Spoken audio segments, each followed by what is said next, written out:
I sometimes forget how fortunate I am to be living in America.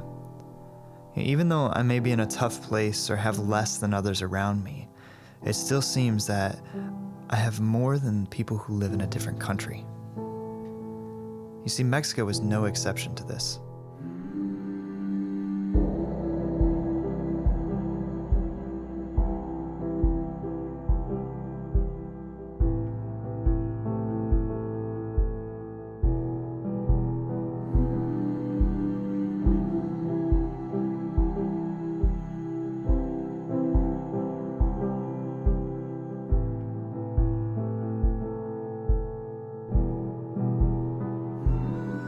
To help you understand this film and its purpose, you first need some background on Morelia and its people.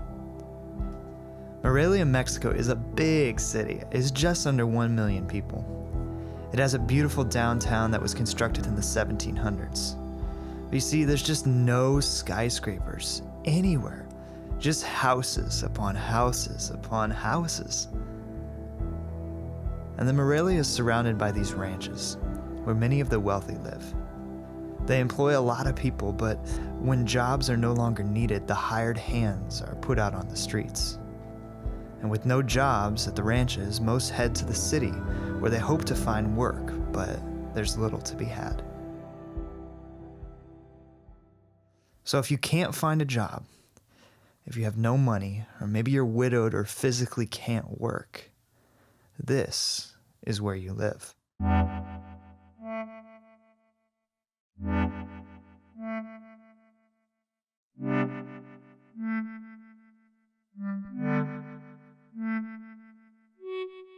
Last year, our church set out to help a pastor from Morelia, Mexico, build a church in his city where the least and the lowest call home. His name is Nicholas. God sent Nicholas to take control of a community called Garden City.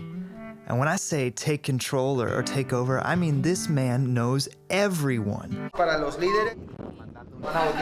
En la calle. Pero mañana a las 11 gustan venir el. No, ya lo habíamos.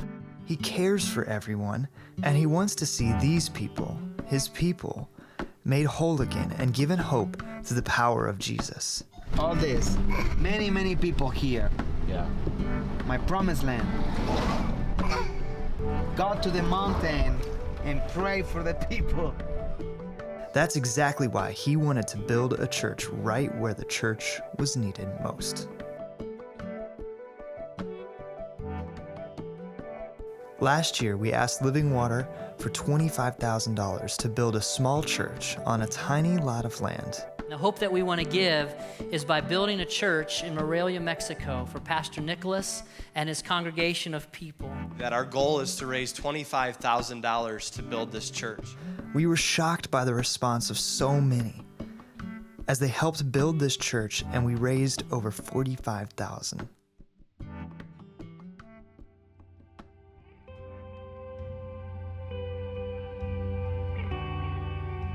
So what good has come from this money in the hands of God? It's more than we even have time to share. It was simply story after story of lives transformed.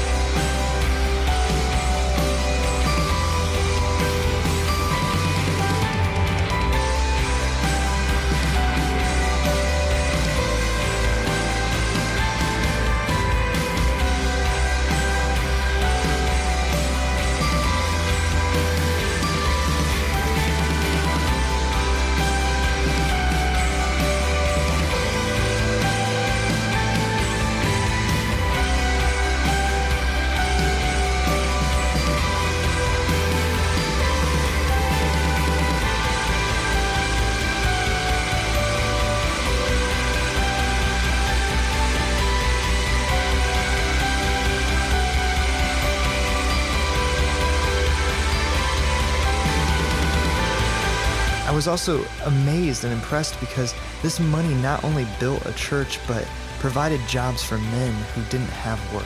And I see all these people, they don't have a work, So we try to give 1 week for work, and we pay, and we give a work for at most 20 people. So we like what kind of work? well, they put the concrete, they in construction in the church. Yeah. So many people come in and work for 1 week or 2 weeks or 3 weeks, And these are the people that are coming from the ranchos and they don't have the ability to get jobs. yeah. They are coming from the ranchos in Michoacan, but they going out to his ranchos because for the drug dealers, the narcos. So they come into Morelia, try to find a new opportunity, new life, but they don't know the city, and they don't have how work in the city. So we in this time we provide a work for himself.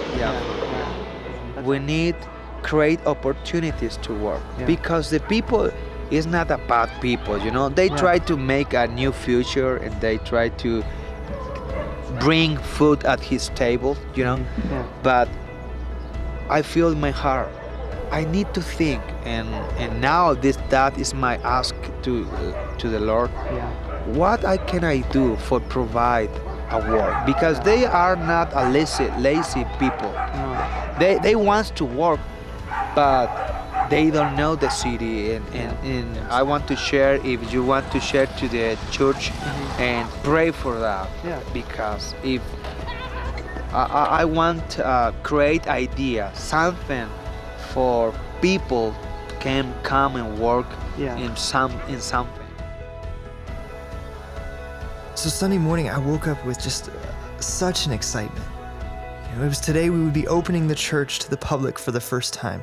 I mean, I was nervous. I didn't even know what to expect. I didn't know what we would encounter. But once we got there, what we experienced was beyond words.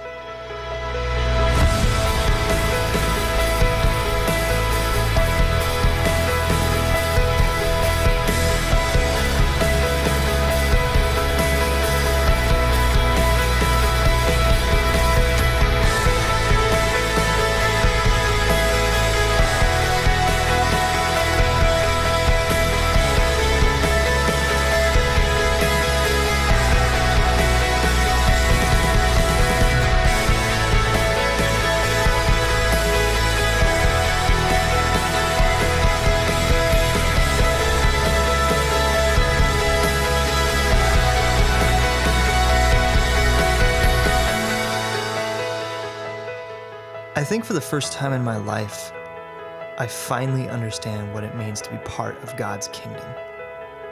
I was in a place, a different culture, in a totally different environment.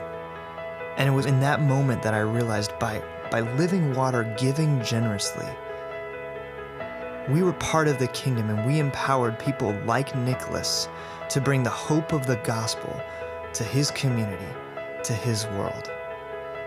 See, I firmly believe that Nicholas would have had a successful ministry and done great things for the kingdom.